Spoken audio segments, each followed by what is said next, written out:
여러분? 오늘은 제목을 좀 이렇게 적어봤습니다. 세상 플러스 고백은 뭐라고요? 교회입니다. 좀 이상한 공식 같아 보이지만 오늘 좀 말씀을 들으면은 목사님이 적어놓은 이 공식이 아마 여러분들 이해가 되시리라 생각을 합니다.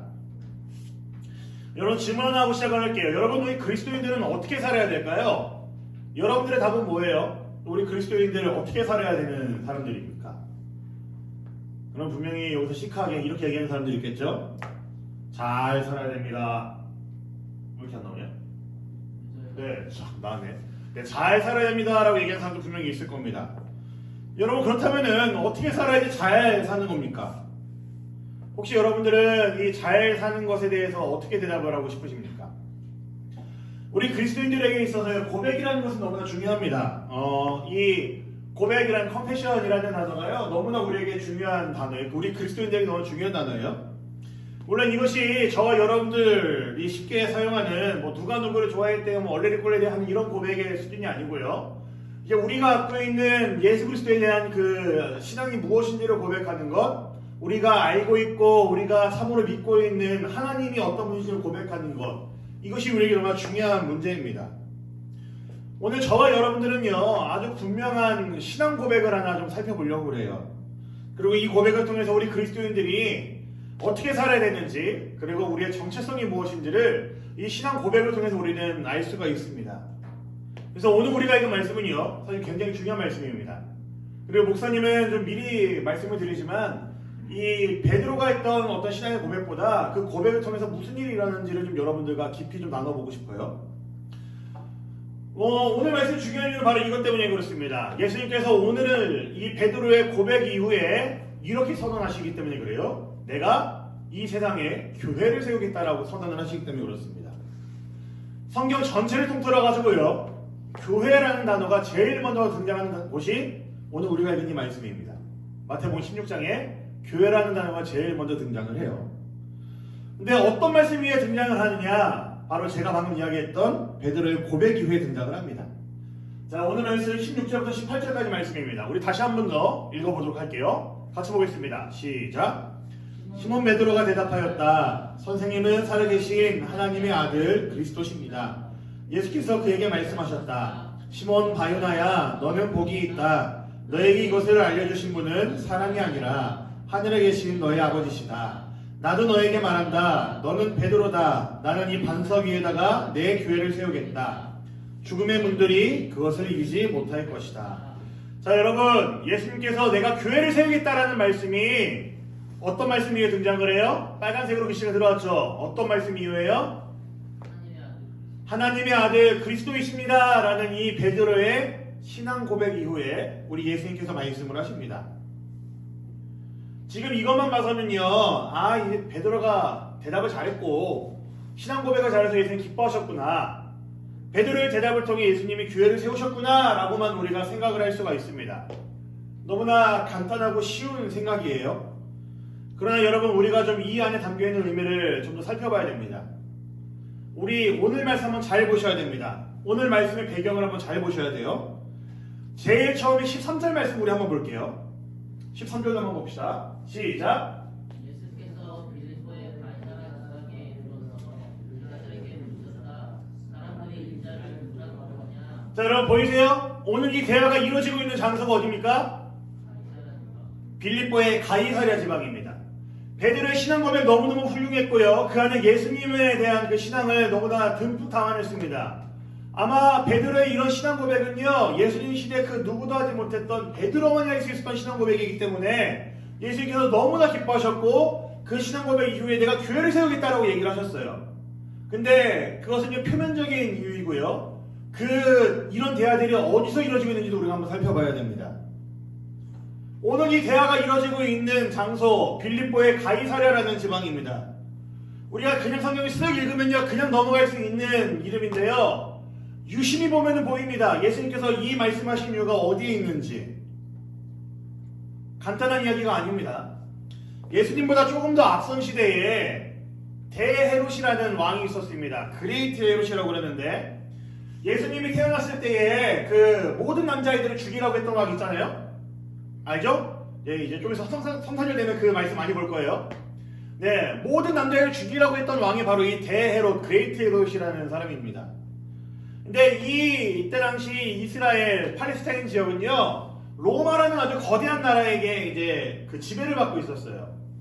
그래서 로마가 이제 다른 여러 나라들을 이제 점령하면서 그 나라가 했던 정책이 뭐냐면은 그 나라의 일단 왕족이나 왕위는 그대로 인정을 해줍니다. 그래서 이 대헤롯은요, 원래부터 이 이스라엘 가문에 있어서 이스라엘이라는 나라 팔레스타인 지역에서 꽤나 이제 힘쓰던 이제 귀족 가문이었기 때문에 이제 로마의 형제가 이 헤롯 왕에게 너희가 그럼 이 지역을 다스려라 라고 하면서 왕의 이름을 준 거죠. 원래 그 지역 사람이기 때문에 로마 황제가 그에게 그 왕권을 인정해 준 겁니다. 그래서 그들에게는 왕인 그들보다 로마의 왕이었던 황제가 더 높은 사람들이었어요. 아무튼 이 대헤롯이라는 왕은요, 로마의 초대 황제인 아우구스투스에게 충성을 맹세했습니다. 그래서 그 충성심을 보이기 위해서 그가 했던 게 뭐냐면요, 팔레스타인 지역에 있는 나라 아주 이쁜 도시 하나를요, 로마식으로 바꿔버린 거예요. 내가 당신께 충성을 맹세합니다. 우리 팔레스타인 지역에 있는 이 문화들, 사실은 유대 문화이고 우리가 옛날부터 갖고 왔던 그런 문화이지만 이 도시를 아예 싸그리 없애버리고 내가 로마 황제인 당신에게 바치기 위해서 로마식으로 다 꾸며놓겠습니다 라고 하면서 만든 도시가 오늘 읽은 본문에 나오는 뭐예요? 가이사랴라는 도시예요. 그래서 가이사를 위한 도시, 가이사 아우구스투스를 이제 성경에서는 가이사 아구스토라고 얘기를 하거든요. 이 황제 아우구스투스를 위한 도시, 로마의 황제만을 위한 도시, 가이사를 위한 도시라고 해서 가이사랴라는 이름을 붙였습니다. 이 가이사랴라는 곳에서 예수님과 이제 제자들의 대화가 이루어지고 있는 거예요. 오케이, 여러분 이해되겠어요? 이 배경이? 그렇다면 한 번 더 질문해 볼게요. 여러분, 로마의 황제를 위해서 지은 도시입니다. 그 도시가 어땠을 것 같아요? 어땠을까요? 그 도시가 삐까번쩍했을 거예요. 아주 삐까번쩍했을 겁니다. 왜냐면 로마의 황제를 위해 지은 도시니까요. 화려했을 것이고 아주 넓게 많았을 것이고, 뭐 요즘 여러분들이 쉽게 접할 수 있는 단어일지 모르겠지만 그 퇴폐와 향락이 아마 가득한 도시가 아마 이 빌립보의 가이사랴라는 도시였을 겁니다. 철저하게 로마식으로 지어져서 그 도시에는요, 로마에는 여러 신들이 있잖아요. 로마 신화 같은 거 보면요, 그 신들을 섬기고 있는 신전들이라든지 신당들이 아마 굉장히 많이 있었을 거예요. 이스라엘 사람들이 아주 독특한 게 뭐냐면요, 여러분, 이스라엘 사람들의 민족성 중에 하나가 뭐냐면 그들은 그들의 신앙을 잊지 않기 위해서 성인 남자 15명에서 20명만 되면은 어느 지역에 있든지 그들은 회당이라는 것을 이루어서 살았습니다. 그 회당에서 그들이 뭘 했냐면요, 율법을 공부를 했고 말씀을 이제 공부하면서 그들이 갖고 있는 여호와 신앙을 잃어버리지 않기 위해서 그들은 노력했던 사람들이 이스라엘 사람들이었어요. 질문 하나, 빌립보 가이사랴에 회당이 있었을까요? 없었을까요? 있었을까요? 없었을까요? 없었습니다. 그 말은 뭐예요? 유대인인 대헤롯, 그레이트 헤롯이요, 빌립보 가이사랴를 지으면서 거기에는 그들이 갖고 있던 그 여호와 신앙을 하나도 집어넣지 않았다는 이야기입니다. 철저하게 로마식으로 지어졌고 이방식으로 지어진 것이 이 빌립보의 가이사랴입니다. 그러면서 동시에 화려했고 사치가 심했고 퇴폐와 향락이 가득했던 도시였었습니다. 그래서 이스라엘 사람들의 어떤 문헌에 보면요, 이스라엘 사람들은 사마리아 지역을 안 들어간다고 몇 번 얘기 들었었죠? 이 빌립보 가이사랴 지방도 안 들어간답니다. 랍비들은요. 왜냐면은 더러운 도시였기 때문에. 자, 정리합니다. 사치와 향락, 온갖 신들을 섬기고 있던 그런 우상숭배가 가득했고, 그리고 놀 것이 가득하고 화려했고 너무나 부패했던 도시가 어디였다고요? 빌립보의 가이사랴였었습니다. 이 빌립보 가이사랴가 의미하는 것이 뭘까요, 여러분? 왜 예수님께서 너희는 나를 누구라고 하느냐라고 제자들의 질문하셨고, 제자들의 대답을 기다리시다가 베드로가 이야기했던 주는 그리스도시요 살아계신 하나님의 아들이십니다라는 이 고백을 들었어야 됐고, 그 고백 이후에 내가 너의 고백 위에 내가 이 교회를 세우겠다라고 말씀하신 이유가 뭘까요? 왜 그런 대화들을 이 빌립보 가이사랴라는 이 도시에서 동네에서 했을까요? 예수님이. 이유는 간단합니다, 여러분. 빌립보의 가이사랴 뭘 뜻하는 것 같으세요? 세상을 뜻합니다. 예수님께서 내가 교회를 세우겠다라고 얘기하신 것이 어디란 이야기예요? 세상 한복판에서 너희가 나를 고백하는 그 신앙 위에 내가 교회를 세우겠다고 얘기를 하신 거예요. 한 번 더 우리 바꿔서 질문해 볼까요? 그럼 여러분, 그렇다면 교회가 있어야 되는 곳이 어디라는 이야기예요? 세상이라는 이야기입니다. 우리 그리스도인들이 신앙을 보여야 되는 곳이 어디라는 이야기예요? 세상이라는 이야기예요. 이상하지 않아요, 여러분? 적어도 여러분들이 목사님이랑 신앙생활을 했고 어느 정도 여러분 성경을 보는 사람들이라고 한다면은 이스라엘 사람들에게 제일 중요한 도시가 어딜까요? 어디라고 생각하세요, 여러분들은? 성전이 있는 곳 어디예요? 예루살렘이에요. 예수님께서 내가 교회를 세우겠다라는 이 이야기를 어디서 하셔야 되는 게 더 정당해요? 예루살렘에서 하셔야지 더 맞습니다. 예수님께서 그 이야기를 어디서 하셨다고요? 빌립보의 가이사랴 지방에서 하셨다고요. 너무나 더럽고 추악했고 사치와 향락, 태폐가 가득했던 곳, 로마신 그 여러 신들을 섬기는 곳이 가득했던 빌립보의 가이사랴 지방에서, 도시에서 예수님께서 하신 일이 뭐냐면은 베드로와의 대화를 통해서 그의 신앙 고백을 통해서 무슨 말씀하셨어요? 교회를 세우겠다라고 선언을 하셨습니다. 교회가 있어야 되는 곳이 어딘지를 알 수가 있죠. 우리 그리스도인들이 존재해야 되는 것이 어디인지를 알 수가 있죠. 여러분, 그렇기 때문에 우리 그리스도인들, 저와 여러분들은 예수 그리스도를 믿는다라고 고백을 했는데 우리 그리스도인들이 존재해야 되는 곳이 어디라는 이야기입니까? 어디예요? 세상이에요. 우리가 매일 우리가 말씀을 살펴보고 기도하고 찬양하는 곳, 일주일에 하루 교회 나와갖고 너무나 우리가 뜨겁게 예배할 수 있고 너무나 감사한 마음으로 예배하며 나아갈 수 있지만, 그러나 우리의 진짜 찬양이 흘러나와야 되고 우리가 진짜 하나님의 백성답게 살아가야 되는 곳이 어디라는 이야기예요? 세상이라는 겁니다. 저와 여러분들이 예수님을 믿습니다, 예수님 우리 구세주이십니다, 우리 구원자이십니다라고 멋있게 고백할 수 있습니다. 막 눈물 막 콱 쏟으면서 막 그냥 눈물 콧물 막 흘리면서 막 그런 고백할 수 있어요. 기도할 수 있고요. 교회에서 분명히 할 수 있습니다. 그러나 여러분들 그리스도인 다음은 도대체 어디서 보여야 되냐고요? 어디라는 거예요? 세상이에요. 여러분들이 가장 오랜 시간 머물고 있는 곳, 여러분들이 가장 많은 시간을 보내고 있는 곳, 여러분들이 가장 많은 관심이 있고 여러분들의 가장 여러분들이 많은 생각들을 할 수 있는 곳, 그곳에서 여러분들은 그리스도인답게 살아야 된다는 이야기이죠. 제일 먼저 어딜까요, 여러분? 여러분들의 학교, 여러분들의 다니는 학원, 여러분들 친구들과 만나는 그 시간들, 여러분들의 그 일상들 속에서 우리가 그리스도인다움을 보여야 된다는 이야기입니다. 잘 그려봤어요. 어때요? 별로구나? 그런 건 아니고요. 여러분, 교회라는 단어가요, 오늘 말씀에서 제일 먼저 쓰였다고 제가 말씀드렸죠? 그쵸? 성경 전체를 통틀어가지고 교회라는 단어가 오늘 우리가 읽은 말씀에서 제일 먼저 등장을 합니다. 그런데 교회라는 단어는요, 에클레시아라는 단어를 사용합니다. 우리는 흔히 교회라고 하면은 건물을 이야기할 때가 있고 어떤 장소를 이야기할 때가 많이 있죠. 그러나 이 교회라는 단어를 처음 사용한 예수님의 생각 속에서는요, 교회를 건물로 사용하실 생각이 전혀 없었습니다. 에클레시아라는 이 교회라는 단어의 원래 의미는요, 밖으로 불러내다라는 뜻입니다.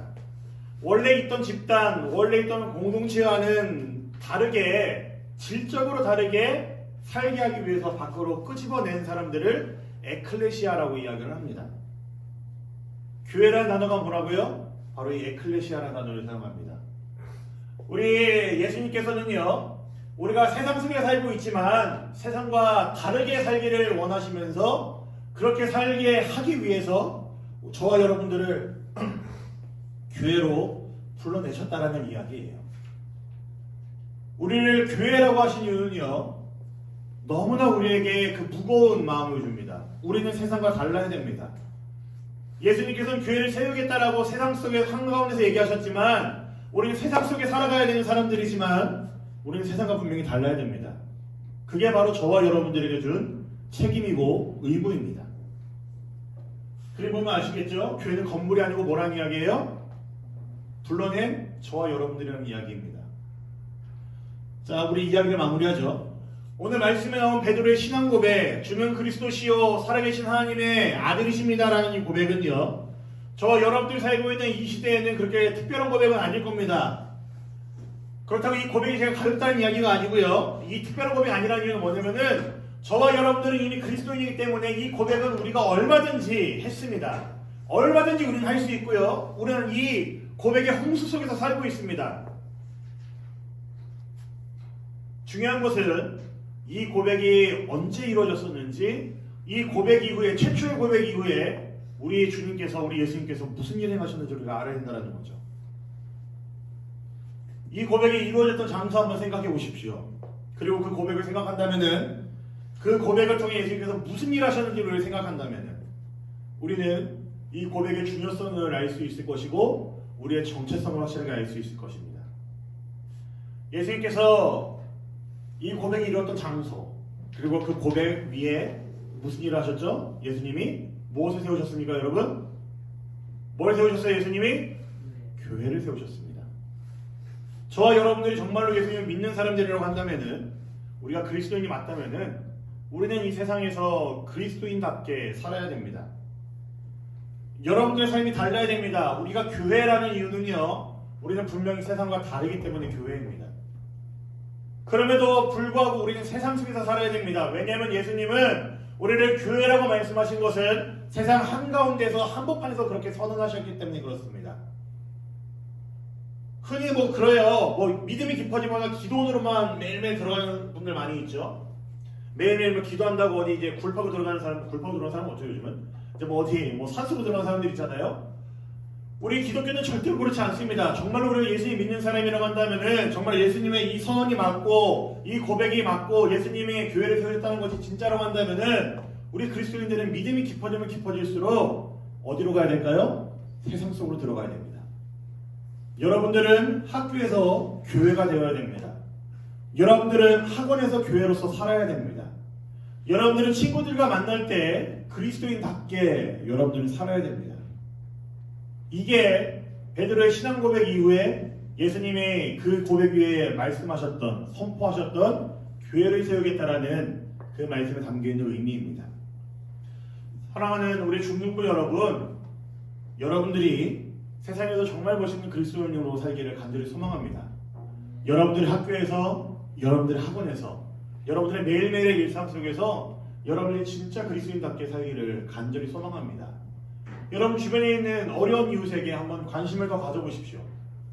여러분이 누군가를 따라서 욕하기도 쉽고 너무 화를 잘 내기도 쉬운 그런 시대를 살고 있지만, 너무너무 감정을 표현하고 쉬운 그런 시대를 살고 있지만, 여러분 진짜 그리스도인이라고 한다면은 그때 잠깐 멈춰서서 내가 어떻게 해야 되는가를 한번 고민해 보십시오. 우리의 삶은, 여러분들의 삶은 분명히 달라야 됩니다. 성실하게 살아야 되고요, 최선을 다하는 삶을 살아야 됩니다. 우리 그리스도인들에게 있어서 게으르다라는 이야기는요, 참으로 우리 하나님의 말씀에 불충한 이야기예요. 여러분들이 성실하게 살 수 있는 방법은 하나밖에 없죠. 일단 학생이기 때문에 학교에서 열심히 공부하는 거 여러분들이 해야 되는 일입니다. 그리고 동시에 그 안에서 여러분들이 그리스도인다움을 보이는 거 여러분들이 해야 되는 일입니다. 여러분들이 그리스도인다움을 보이는 거, 찬양하고 말씀 듣고 기도하고 말씀을 은혜 받는 거, 교회에 모여서 하는 거 너무너무 좋지만 오히려 그것이 이루어져야 되는 장소는 어디라는 이야기예요? 여러분들의 매일매일을 삶이어야 된다는 이야기입니다. 시주야 알겠지? 시주 알겠지? 시주는 마스크로 눈까지 올려갖고 내가 자고 있는지 모르겠다. 그지? 시주가 얼굴이 작아갖고 안 보이네, 마스크를 쓰니까. 너 나 보고 있는 거 맞지? 그지? 앞머리까지 내려가지고. 네. 어째 우리 사랑하는 중등부 여러분, 여러분들이 세상에서 참으로 그리스도인답게 살기를 간절히 소망합니다. 오늘 베드로의 신앙 고백을 기억하시고요, 그 고백이 어디서 이루어졌는지도 한번 기억하십시오. 그리고 우리 예수님이 그 고백에 대해서 뭐라고 답변하셨는지도 한번 생각해 보십시오. 우리를 교회로 부르셨습니다. 저 여러분들을 이 세상 한가운데 살아갈 수 있는 정말 멋있는 교회로 부르셨습니다. 이 말씀 기억하시면서 오늘 하루를 그 여러분들 매일매일을 살아가는 우리 사랑하는 대림교회 중등부 모두가 되기를 우리 주님의 이름으로 간절히 부탁드리겠습니다. 아멘. 아멘. 네, 아멘. 자, 우리 말씀 기억하면서 함께 찬양하겠습니다.